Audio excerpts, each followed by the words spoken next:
I'll start off the first topic like this. How did the hipster burn his tongue? He drank his coffee before it was cool. Okay, you know, like people who like things that are obscure, anything that is mainstream, anything that is popular. You know, they don't like that because that's for the masses. My tastes are more obscure. My tastes are more unique. So I only, you know, if I like a band and then they become popular, no, I don't like them anymore. They sold out. Okay. So I want to talk about today the transition in the life of Avram Avinu when he went from obscurity to popularity. Okay.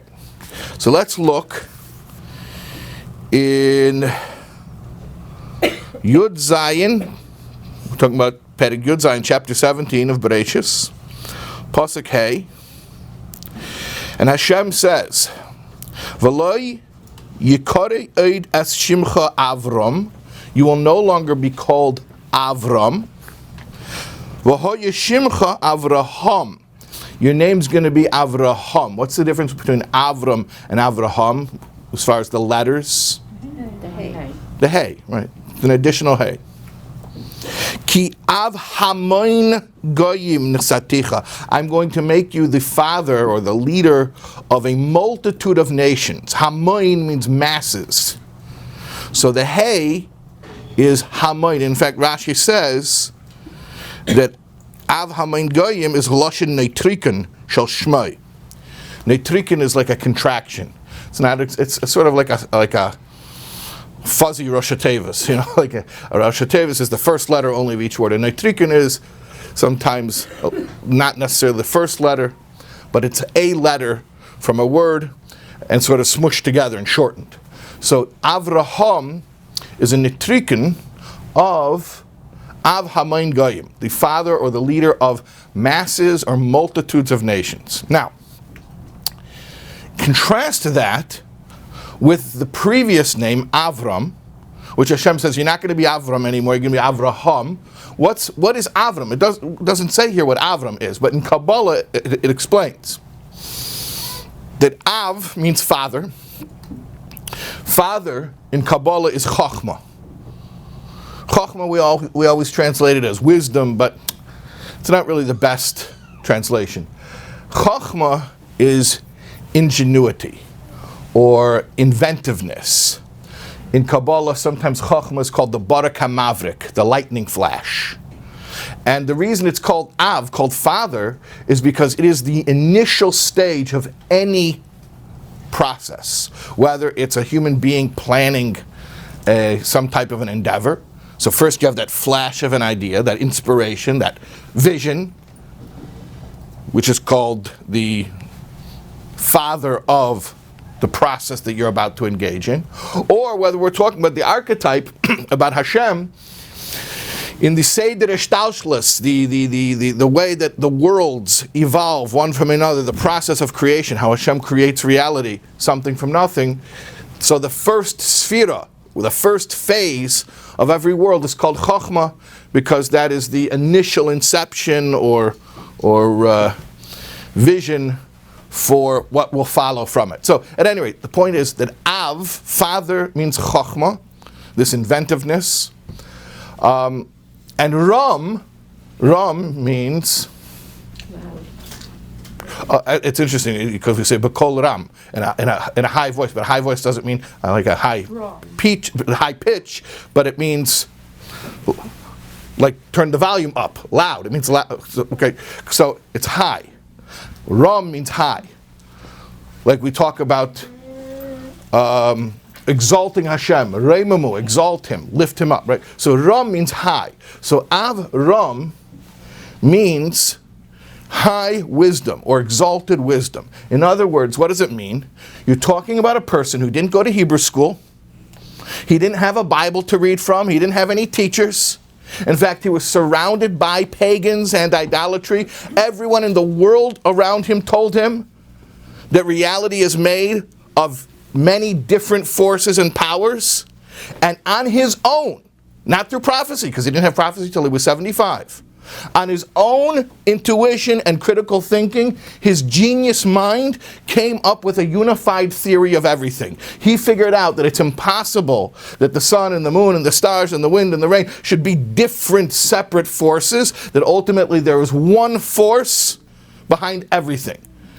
He was the genius, he was the Einstein who figured out just through his own thinking. Much later he became a prophet and Hashem revealed himself to him. But initially, who was Avram? Avram was this unpaired genius. He did not have anyone else who was on his level. He literally figured out the mystery of reality, how it all works. And he figured it out intellectually, through deduction, through reasoning. So Avram is this crazy genius who really by all rights should be in some research lab somewhere surrounded by chalkboards writing out his formulae that nobody else can understand. And yet what happens? He decides his message, or rather his insight, is important enough to be a message, and he wants to take it to others.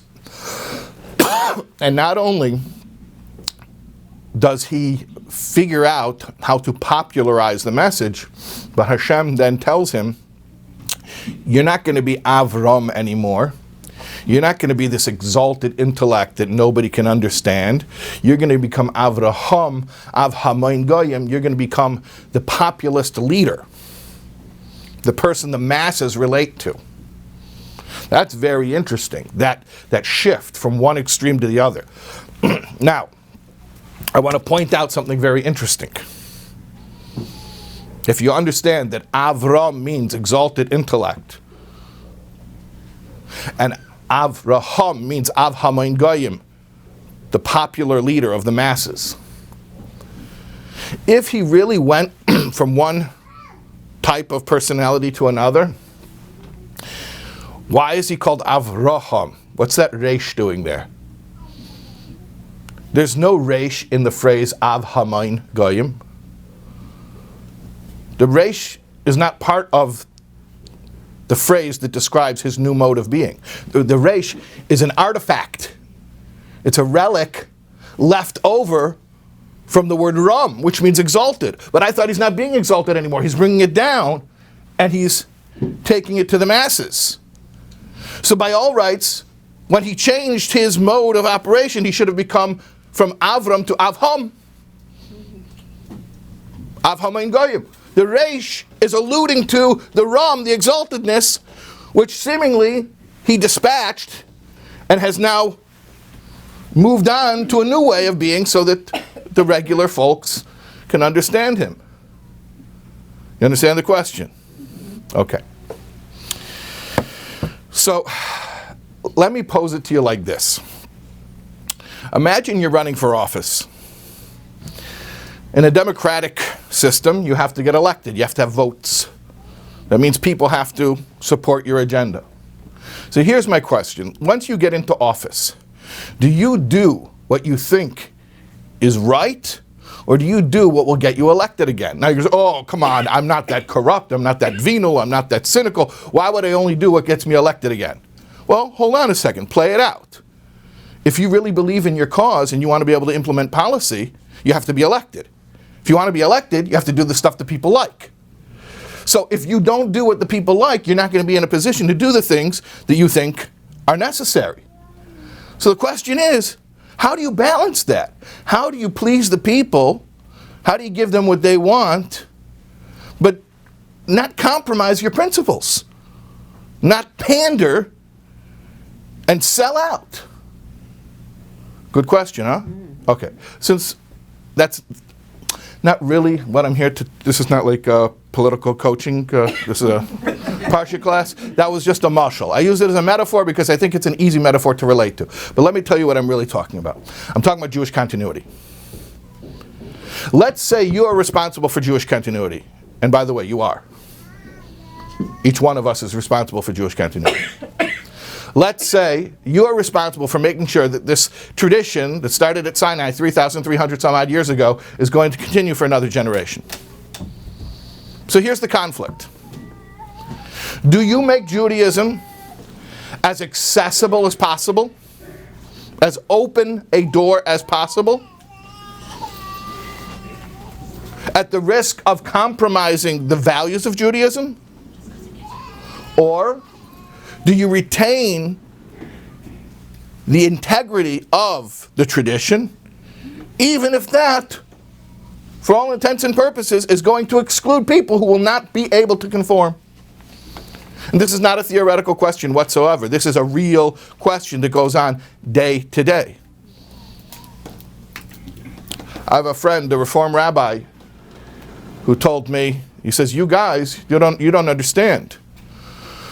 When people come to me and they ask me to perform an intermarriage, if I say no, they're going to leave. They're never going to come back. So, maybe you think that I'm bending rules where I shouldn't, but I'm trying to keep the people in the fold. What are you doing for Jewish continuity? And, if you listen to that argument in a vacuum, it could sound somewhat compelling. If you think about it, if it weren't Yiddishkeit, if it weren't something divine, if it were just a product that you were marketing, and somebody told you, the way you're marketing your product is too exclusive. You don't have enough of a base. You don't have enough of a clientele. Make it less exclusive. Distribute it in more places. Lower the price. Maybe lower the quality of the product. On the other extreme, I've heard people say that exact opposite. How can you do things that make Judaism popular or appealing if it's not regular, authentic, if it's not like for instance, I'll tell you an actual example. I have a friend, shliach in a small town, and on Shavuos is often is a weekday, and it's hard to get a crowd on a weekday to come daven on Yom Tov, but there's the Torah reading is the Sefer HaSichos, the Ten Commandments. So usually that's during the service, during the end of Shabbos. So, but what he did is he made a special Torah reading in the afternoon at 3:45, exactly after the local public school let out, and had a minyan and had a Torah reading at 3:45, followed by an ice cream party. And there was a nearby Orthodox rabbi who told him, whoever heard of a Torah reading in the afternoon? That's not the proper time to do it. He said, but I had 100 kids came and they heard the Ten Commandments. He says, so what? Doesn't justify it. He says, you're telling me you wouldn't want these 100 kids to come? He says, exactly. It's better that one of them comes at the right time than 100 come at the wrong time. Okay. At any rate, I'm not here to figure out how to establish policy. My point is to illustrate this is a real conflict. It's a real conflict. How do we make sure that Judaism is an open enough door that people will continue, the Jewish people, obviously, the Jews will continue to preserve their tradition, but how do we make sure we don't sell out? How do we make sure we don't, God forbid, compromise and dilute what we were given? So, I'll tell you a story. This story is not like earth-shattering. It's not like some big dramatic story. It's a story. It's a thing that happened. Here's the story. There was a family in Montreal, Canada, and they were not religious, but they were slowly becoming closer to Yiddishkeit. Their teenage son was becoming closer faster than the rest of them. And the basic reason was because he was in yeshiva. So the teenage son was in yeshiva, and he was getting older, and his father was starting to think about tachlis, about how to make a living. The father was a pharmacist. The father owned a pharmacy, worked for himself, and he had worked very, very hard to be in a position where he worked for himself and could support his family. And in his mind, what he had done to build this business and create this opportunity was in order to be able to hand it over to his son. So basically, he wanted his son to become a pharmacist and to take over the business. The thing is that the pharmacy was open on Shabbos. And it was impossible, at least in his mind, to close the pharmacy and still make a profit. So he was very conflicted about this. He knew his son was in yeshiva and really didn't want to be forced into a job where he was not going to keep Shabbos. The father felt guilty. He didn't want to force the son into it either. On the other hand, you got to be realistic. You can't starve to death. So the father decided he's going to the top. The boy was going to a Lubavitcher yeshiva there in Montreal. He says, I'm going to the Lubavitcher Rebbe. So he went to the Lubavitcher Rebbe. And in Yechidus he said, I'm really conflicted about the rate of growth of Judaism in my family and how sustainable it is on a practical level. So you see, he's presenting the conflict. What are you supposed to tell the guy? What are you supposed to tell him? On the one hand, if you tell him, I'm sorry, Shabbos is Shabbos, maybe you'll lose a family. On the other hand, what are you supposed to say? Shabbos is not that big of a deal.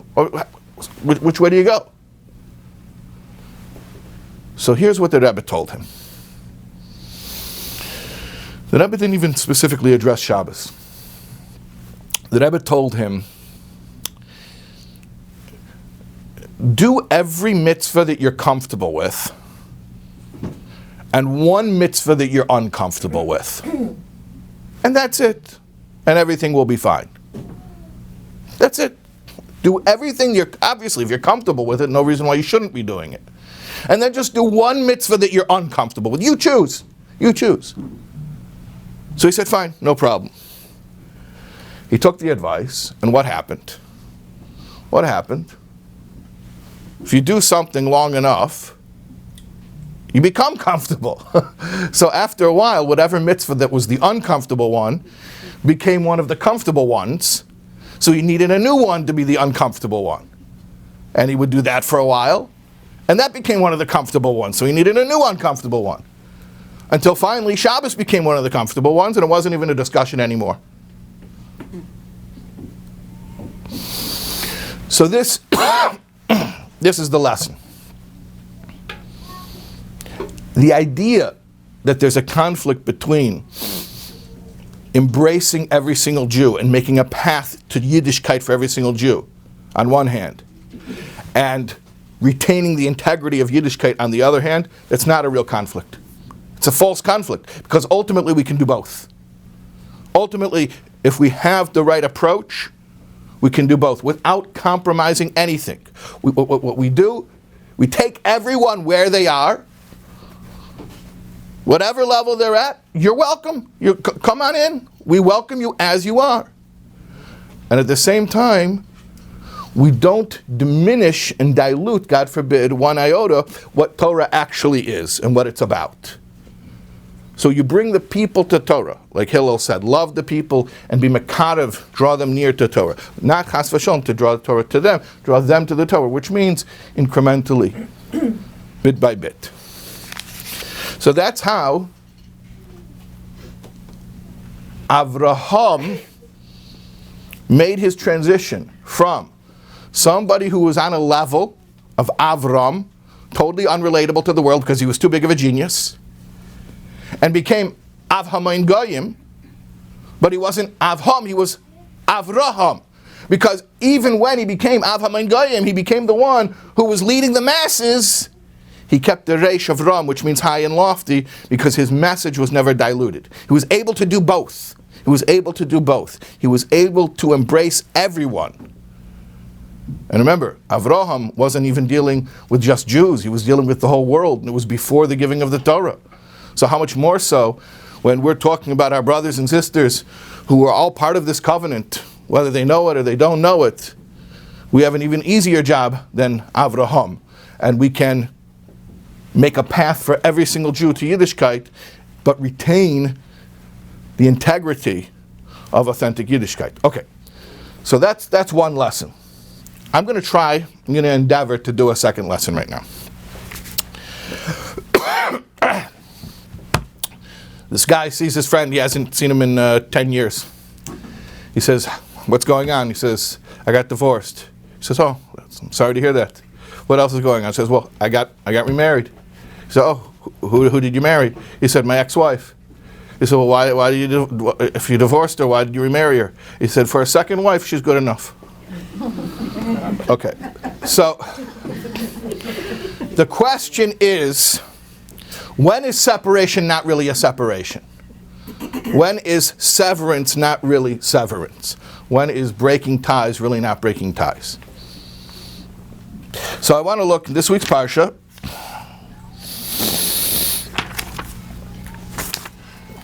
Perek Yud Gimel.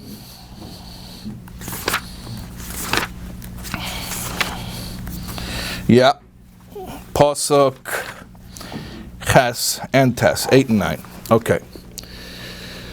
Vayemer Avram el Light. Avram said to Light. Light was his nephew.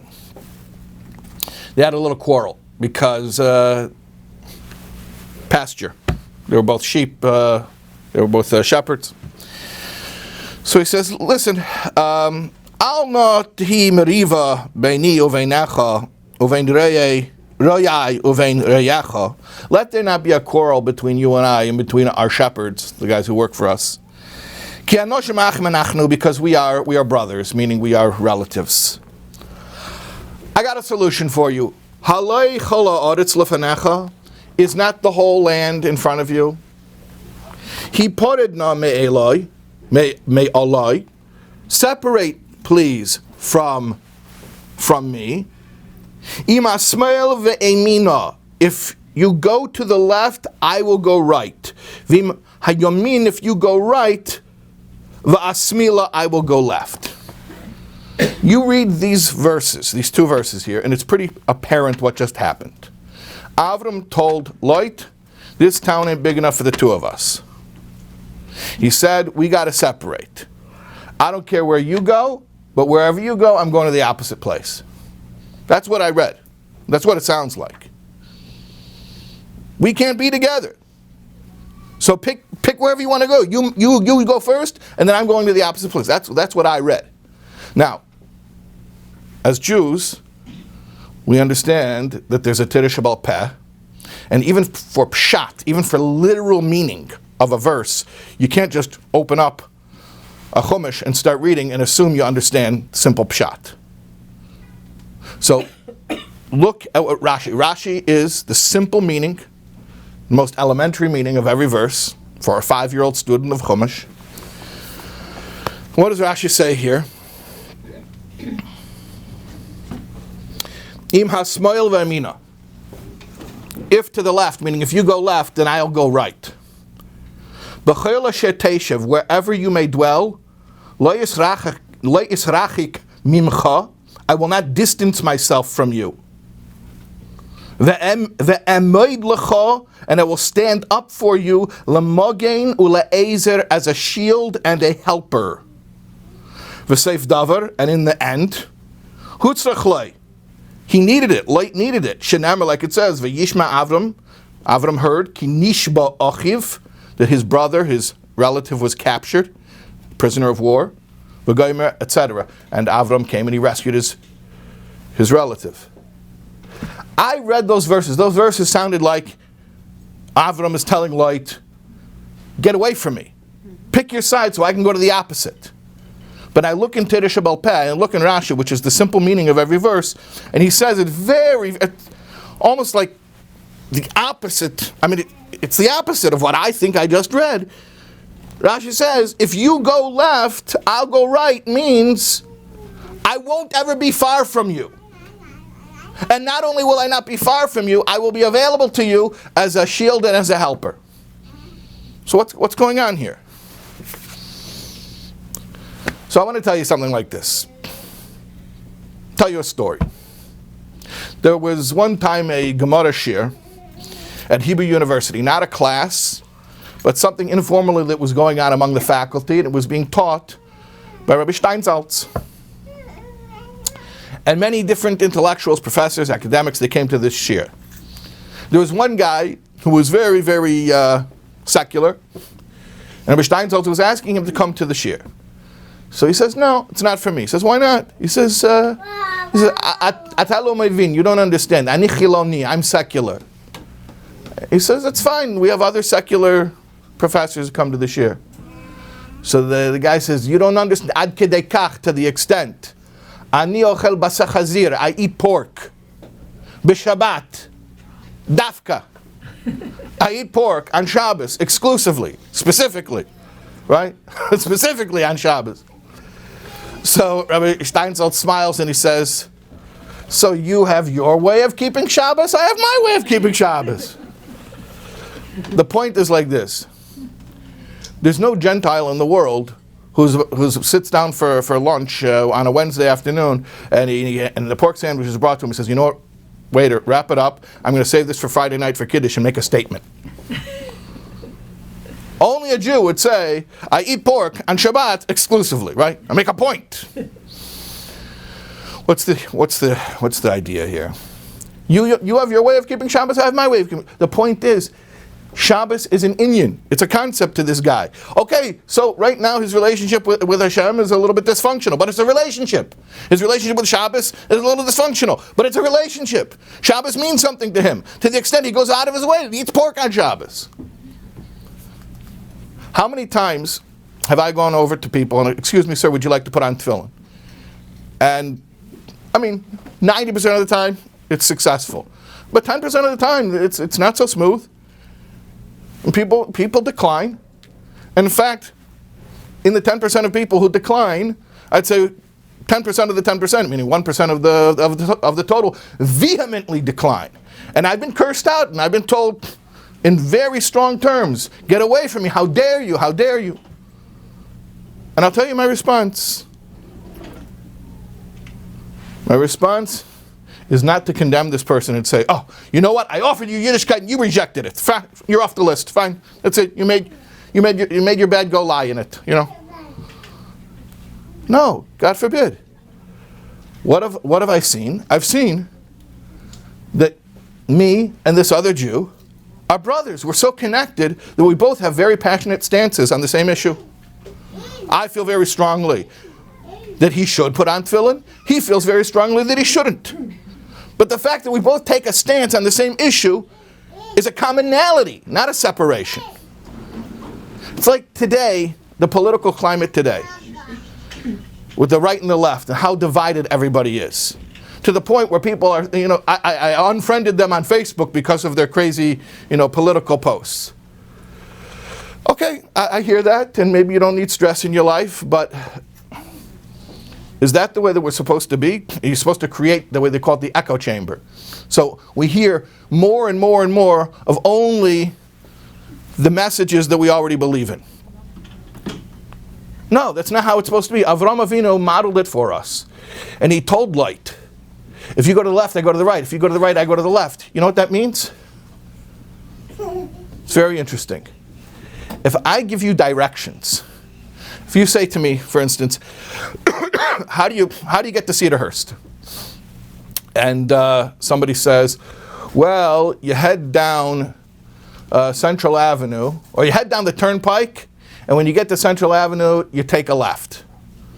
Well, that's probably good advice because most people are coming from up there, coming from north. But what if they're coming from the south? You told them to take a left, and they're going away from Cedarhurst. You can say east and west, north and south. Those are objective spatial designations where it doesn't matter where a person is situated because they're constants. When you say left and right only are terms that can be used when we have the same frame of reference. The east of the building, the west of the building, the north, the south, those it doesn't matter which way we're facing. But if I say, it's where did I leave my phone? It's on the left side of the room. It means we're facing the same direction. In order to use terms left and right, we have to have a common frame of reference. So that's the point. The point is even when we have opposite views on an issue, vehemently opposite views, passionately, vehemently held beliefs on issues, but at least we're passionate about the same issues. So we're not supposed to separate from each other. To the contrary, we remain united in our common passion, even if we have completely different views on the issue, to the extent, like Avram told Lot, not only will I be there, I won't distance myself, I'll be there for you, but I'll come through for you as a muggin and as an azer, as a shield and as a protector. And that's the way we have to feel about people who have radically different views on the issues that are most important to us, be they political or religious or whatever it is. Whether it's because we're all Americans and we have to look out for each other, or on a much deeper level, lahavdil, talking about Jews. There were one nation, really one body, one people, one person. The Jewish people is a person. We cannot allow issues to divide us. To the contrary, like Avram told Lot, our separation itself shows that we have a common frame of reference. We can still use terms left and right because we're facing the same direction, even if we have radically opposite views. How do we know this is what Avram is telling Lot? Because it's Parshas Lech Lecha. Lech Lecha means, on a mystical level, on a spiritual level, it means self-transcendence. Hashem tells Avram, go for yourself, and then a few verses later, you know what it says? It says that he brought his entire household with him.